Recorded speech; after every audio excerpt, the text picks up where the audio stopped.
Quand j'avais 7 ans, j'ai eu une expérience terriblement effrayante que je n'oublierai jamais. Je m'étais levée à 8 heures comme d'habitude, mais en me redressant, j'ai remarqué que quelque chose était différent. Il faisait vraiment très froid et j'avais l'impression que quelqu'un m'observait. Quand je me suis tournée vers le lit de ma sœur, j'ai vu quelque chose qui m'a fait hurler de terreur. Il y avait 2 têtes flottant en l'air.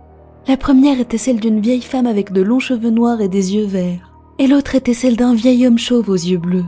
J'ai hurlé à nouveau et j'ai couru voir ma mère. Je lui ai raconté ce qui s'était passé, et j'ai vu au même moment un homme à la porte. Je ne me souviens pas à quoi il ressemblait, mais j'ai crié et je me suis jetée dans les bras de ma mère lorsque je l'ai vu.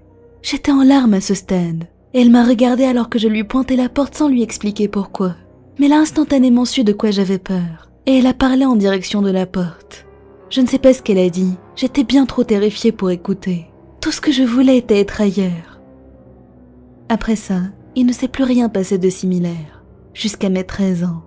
Je rentrais après être allée chez mon amie et j'étais très fatiguée. Je suis allée dans ma chambre, j'ai éteint les lumières et je suis allée me coucher. À 4 heures du matin, je me suis soudainement réveillée sans raison. Et lorsque j'ai regardé vers la porte, j'ai vu ma mère regardant ma sœur. Elle avait des yeux sans vie, ce qui m'a tout de suite rappelé l'incident de quand j'avais 7 ans. Les têtes avaient les mêmes yeux sans vie que ma mère, sauf que les siens étaient rouges et semblaient malveillants. J'ai tout de suite su que ce n'était pas ma mère. Je me suis cachée sous les couvertures en priant pour que cette chose disparaisse. Mais quand j'ai de nouveau regardé, elle était toujours là. J'ai prié à nouveau, et elle a fini par disparaître. Elle s'était littéralement volatilisée. Je l'avais vue de mes propres yeux. Elle avait faibli et faibli jusqu'à ce que je ne puisse plus la voir. J'ai repris mes esprits, et j'ai couru raconter à mes parents ce que je venais de voir. Ils m'ont cru, et ils m'ont dit que si je n'arrivais plus à dormir, je pouvais regarder la télé ou juste rester réveillée. Je les ai remerciés et je suis allée dans le salon. J'ai 14 ans maintenant, et j'ai reparlé à ma mère de l'incident qui s'était produit il y a maintenant 7 ans. Quand je lui ai décrit les têtes, elle a semblé très surprise et confuse. Et lorsque je lui ai demandé ce qui se passait, elle m'a dit que ma description correspondait à la perfection à celle de mes grands-parents décédés. Je ne sais pas si c'était réellement mes grands-parents, ni qui était cet homme à la porte.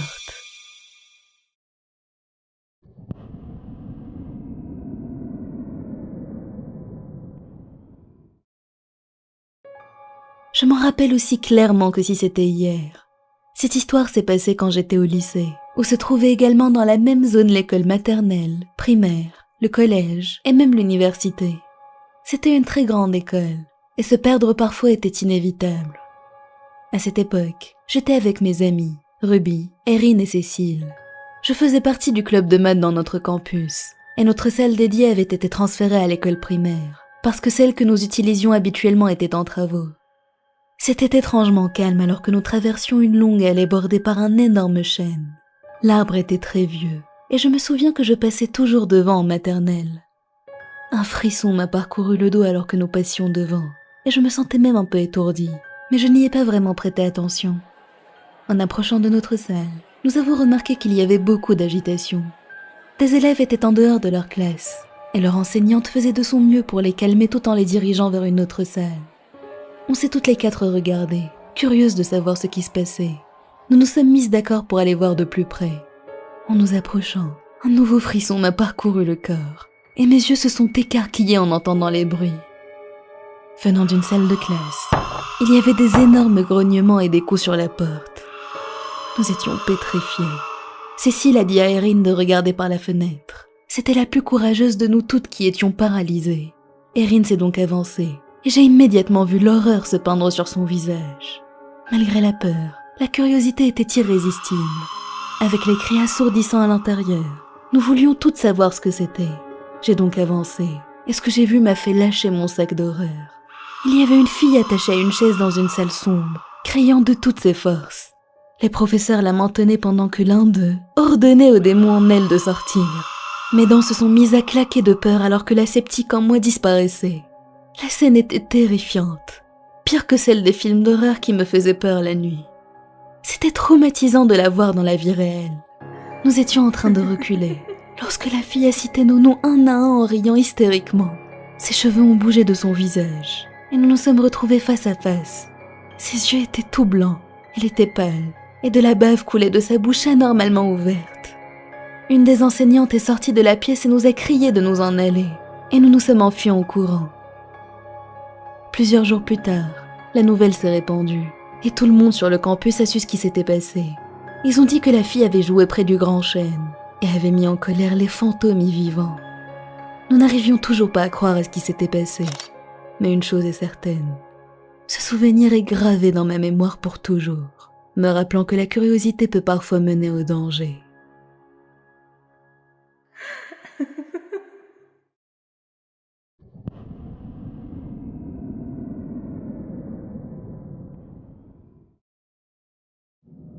Il y a quelques années, Alex a emmené sa famille dans un chalet près d'un lac pour célébrer une réussite dans son travail. Au milieu de la nuit, sa femme l'a réveillé en le secouant assez violemment et lui a dit que quelqu'un frappait fort à la porte. Alex s'est demandé qui diable viendrait frapper à la porte de leur chalet au milieu de la nuit et il s'est levé pour aller voir. Sa femme lui a dit de prendre leur bête, mais il lui a dit qu'il n'en aurait pas besoin. La personne n'arrêtait pas de frapper et il a fini par ouvrir. C'était un enfant qui se tenait là. Alex lui a demandé ce qu'il faisait là, mais le garçon s'est mis à courir. Il l'a aussitôt suivi, laissant sa femme seule avec les enfants. Le garçon continuait de courir, jusqu'à ce qu'il trébuche et qu'Alex l'attrape enfin. Il lui a demandé pourquoi il frappait à leur porte au milieu de la nuit, et le garçon a répondu « Parce que mon oncle m'a dit de le faire ». Surpris, Alex lui a demandé pourquoi. Le garçon a hésité, puis il l'a regardé droit dans les yeux et lui a dit « Pour te faire sortir de la maison ». Au même moment, il a entendu sa femme hurler d'horreur, puis des bruits de course juste derrière lui. Il s'est retourné pour voir 4 hommes masqués courir à toute vitesse vers lui. Il a immédiatement écarté le garçon et s'est précipité vers le chalet, d'où sa femme sortait en tenant une batte, prête à l'utiliser. Alex lui a hurlé de rentrer et d'appeler la police. Les hommes le pourchassaient et n'étaient qu'à quelques mètres derrière lui. Il a réussi à s'engouffrer dans une cachette, a sorti son téléphone et a appelé la police. Lorsque les agents sont arrivés, ils lui ont dit que les hommes masqués avaient forcé leur voiture et volé ce qu'il y avait dedans, y compris des papiers. Alex se demandait avec horreur qui étaient ces hommes, et ce qui lui serait arrivé s'ils avaient réussi à le rattraper. Il savait que la situation aurait pu être pire.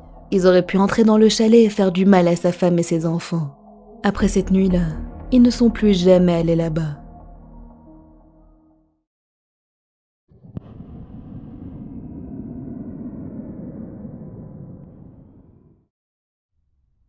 Cette histoire nous vient de Sam. C'était en août 2001. Il avait 15 ans et accompagnait son père qui rendait visite à son ami dans sa nouvelle maison. L'ami de son père, que nous allons appeler Rick, venait d'emménager dans cette maison il y a quelques semaines. Son père voulait voir Rick pour lui donner un coup de main avec les rénovations et décorations, car c'était une maison assez ancienne. Sam est anglais, et les vieilles maisons n'étaient pas ce qui manquait dans son pays. Rick avait acheté une sorte de château antique perdu dans une forêt. La bâtisse donnait déjà la chair de poule à Sam. Quoi qu'il en soit, ils ont fini par arriver. Eric et sa femme les ont invités à entrer. Son père et Rick sont aussitôt partis dans le garage pour discuter des travaux à faire. Et Sam est restée avec Georgina, la femme de Rick, et leur nouveau-né, Junior. Georgina a demandé à Sam d'aller chercher du lait dans la cuisine pour le bébé.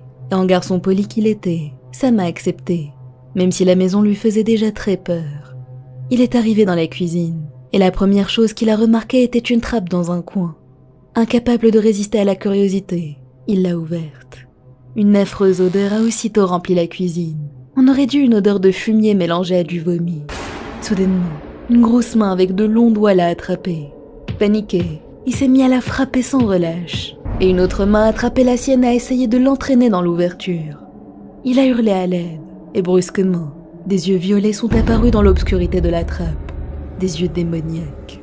Son père est arrivé en courant, et les mains ont aussitôt disparu. Il avait des éraflures sur le bras, qu'il a passé sous de l'eau froide pour les soulager. Son père lui a demandé ce qui s'était passé, et Sam a répondu qu'il y avait une sorte de démon dans la trappe. Étonné, Rick et lui ont pris des lampes et sont allés fouiller le sous-sol. Il n'y avait rien là-bas. Ils ont fini par appeler la police pour fouiller toute la propriété, mais ils n'ont rien trouvé non plus. Lorsqu'il est rentré, Sam s'est directement mis devant son ordinateur. Il s'est avéré qu'un homme avait été abattu là-bas lors d'un accident de chasse, en 1770. Mais Sam en était convaincu. Les mains qu'il avait vues n'étaient pas celles d'un homme. Rick vit toujours là-bas, et au cours des 18 dernières années, il y a eu de nombreux phénomènes étranges. Sam espère juste que la personne, ou la chose qui hante cette maison disparaisse.